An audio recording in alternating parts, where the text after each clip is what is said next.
it's Eride Ranger here, and today we're going to be talking about the Altis Sigma, the first 98 volt electric dirt bike. And we're going to be comparing it to some other top competitors on the market right now, like the Eride Pro 3.0 and SR, and the Talaria MX5 Pro. And I gotta say, just taking a look at these specs, this is like a supercharged Talaria. It's got some surprising similarities, and we're going to go over those.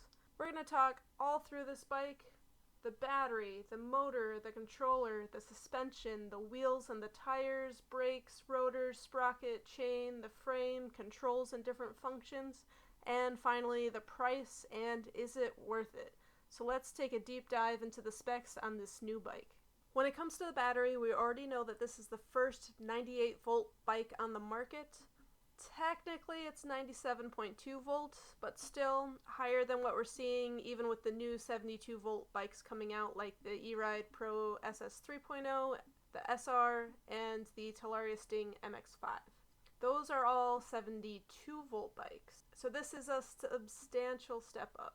Now the drawback to this is that it's only 35 amp hours.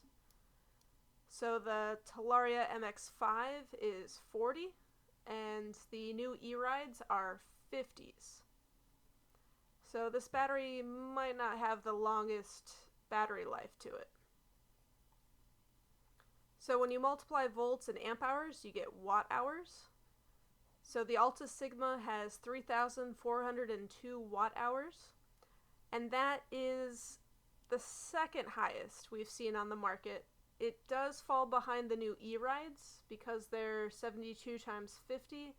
They've got 3,600 watt hours, so just a touch more. It does beat out the MX5. That one's only got 2,880 watt hours. So this is a close second in that category.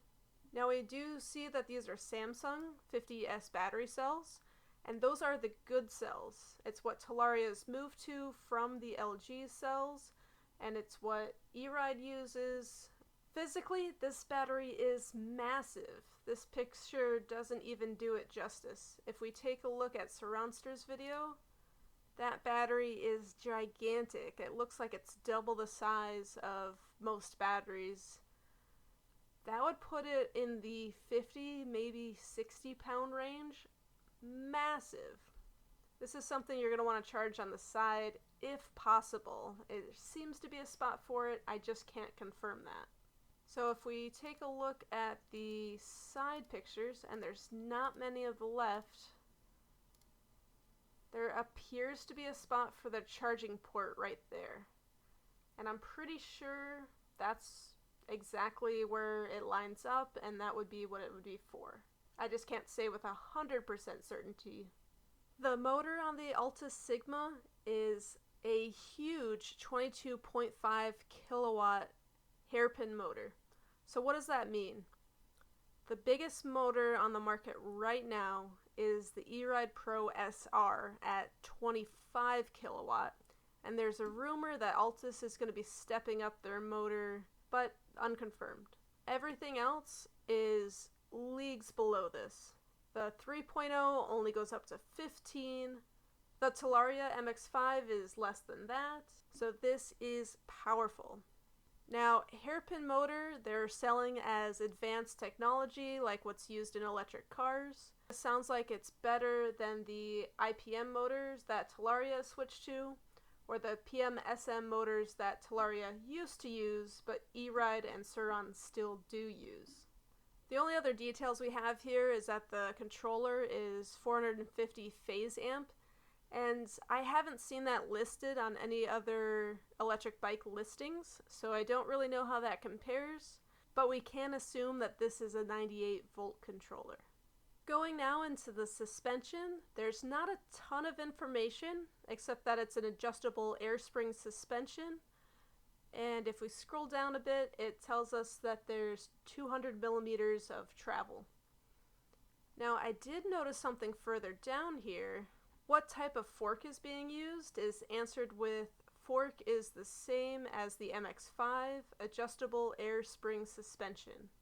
So does that mean it's exactly the MX-5 fork? Actually, it looks like it is. If we take a look at the pictures, we've got the blue and red caps here that Talaria is famous for on their new bikes. There is the red and blue. This really makes it look like these are the exact same Talaria factory forks. Now, not much is said about the rear suspension. I will say that it looks different from the Talaria rear suspension.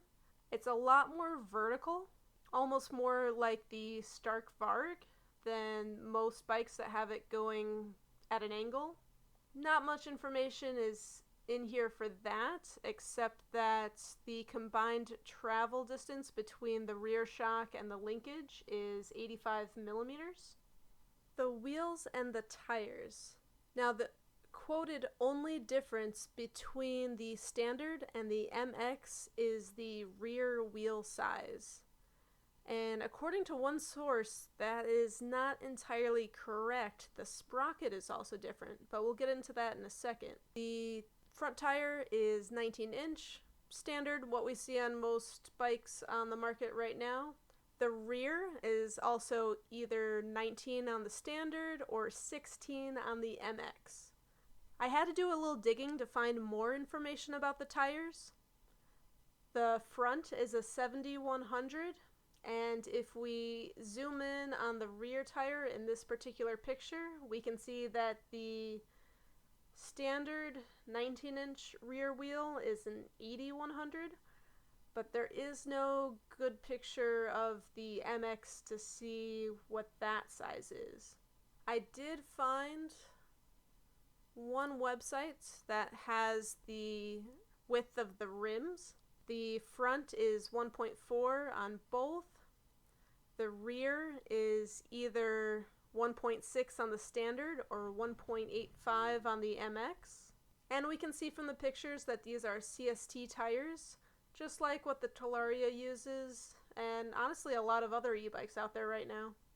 There's not a great picture with the hub and spoke design, although it does seem a little weak compared to the new reinforced ones on the new Erides and the new Talaria MX-5. This does have what's quoted by Surronster as the largest swing arm on the market right now. So if you want to put a really fat tire on the back, you could. The brakes on the Altis Sigma are good 4-piston DOT hydraulic brakes. What we see on the good bikes on the market right now are all of this format, with the exception of the new Erides coming out, which have some DOT4 brakes. We're seeing large brake pads like the new Erides and the new MX-5. And where the Altis stands out is the rotor. The front rotor is a 260 millimeter disc brake, and that is huge. All the other good bikes on the market right now, like the new Erides and the Talaria MX-5, are 220 millimeter. So this one is leading the market right now. The rear disc brake is 220 millimeter, which falls in line with the other bikes. Larger rotor means that there's more area for the brake pad to rub before getting overheated on the metal, so it stays cooler and works better overall, and especially in the long run. The sprocket on the Altis Sigma is listed as a 39-tooth sprocket. However, one site does have it listed as a 44-tooth sprocket on the MX, resulting in more torque, but at the cost of higher speed. These are both pretty small sprockets. A lot of bikes are coming out with 48s or even 52s, so these are both pretty small. The chain is a 428 chain, and that's in line with the new Erides and the new Talaria MX-5. All the previous generations had 420s, so this is an improvement there. And one thing I had to dig to find is that it has a gearbox, just like the Talaria. And what is the gearbox? It's an 8.3, whatever that means. But the Altis Sigma is a gearbox electric bike. and confirmed on other sites as a gearbox drive. So Talaria is not the only brand doing a gearbox anymore. So the gearbox, the front forks, and the off-road centered nature of this bike make it very similar to the Talaria's, and probably their most direct competitor. Okay, the frame and dimensions. First of all, this is an aluminum alloy frame, very standard for the market. The max weight is 300 pounds, which is better than the MX-5, which only has a recommended top weight at 220.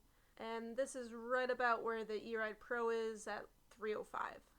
The bike weighs 185 pounds. This is super heavy compared to the other bikes on the market right now. The only other bike this heavy on the market right now is the Eride Pro SR. The 3.0 is 160 something pounds, and the Talaria MX-5 is 160 pounds. So the Altis Sigma is quite heavy, and honestly, that's probably from the battery. The seat height says it's the same as the Eride Pro SS at 33 inches. This is going to be a bit lower than the MX-5. The top speed is 70 miles per hour, which is the highest in this class, where the new Eride Pro 3.0 gets up to 60 and the SR gets up to 65. That 70 miles per hour is absolutely due to the 98-volt battery. Now, we said the battery was only 35 amp hours, and that was going to make the range suffer, and it does. The range is up to 50 miles. Assuming that's optimal conditions is tiny. For instance, the 3.0 is boasting 64 miles at 25 miles per hour or 100 miles at 15 miles per hour. So assuming that Altis is using similar optimal stats, 50 is pretty small.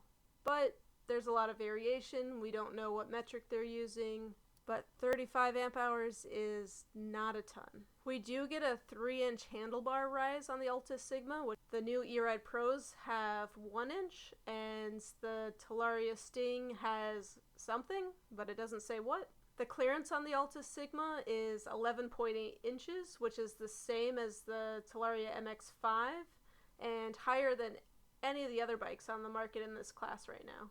The wheelbase is 50.6 inches, which is right about the same as everything else in this class. Everything's within an inch, hardly a difference there. Some of the last features of this that I want to cover are the lights. Really nice, better than any of the other bikes on the market unless you're specifically buying a street legal bike. This one has a front headlight and high beam. It's got a rear taillight and functional brake light. I've not seen that on any of the other bikes in this class. There's also a horn included, so this thing is just about ready to be road legal depending on the laws where you're at. You may need turn signals or hand signals may suffice, and you might need mirrors. And finally, let's take a look at the controls. So we've got a nice 3.5-inch display here, similar to the Erides. The Talarias have a much smaller screen, unless you buy some of their upgraded versions. It does have a ready button off to the right, just like a Talaria, except it's this ugly yellow.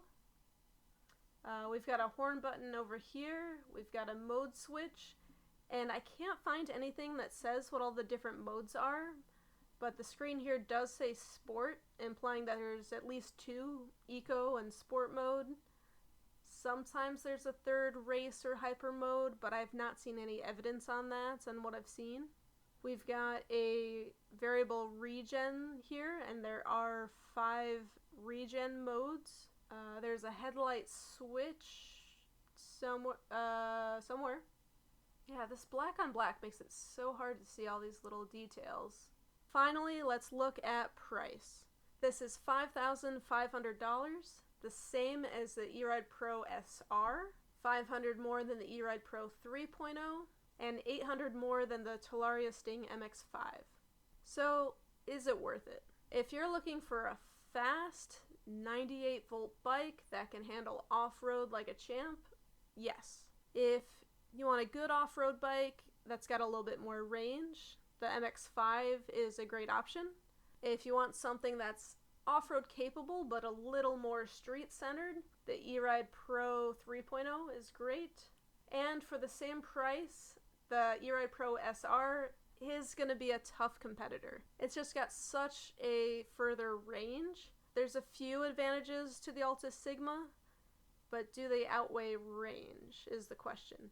The front forks, in theory, are better, since Talaria used to use the Fast Ace forks that Eride is currently using, and it's been an upgrade to the Talaria factory forks. If these are indeed the same, that is an improvement. So you've got better forks, you've got a bigger front rotor, you've got a higher top speed, and those are at the cost of range. Same weight between the two, and a lot more similarities, honestly. Ground clearance is going to be better on the Altis Sigma. Seat height's going to be the same. So these are really comparable, and for the same price, it's a really tough decision. Alright everyone, thanks for watching. I hope you enjoyed this deep dive into the specs of the Altis Sigma. It's so exciting to see these new bikes up for pre-order, but it's frustrating when not all the information is there. So I hope I've helped you find out what you're looking for. If you like videos like this, please subscribe for more, and leave a like to help the algorithm. This is a new channel I'm starting for e-bikes, and I could really use the help starting out. I appreciate you all for watching, and ride safe!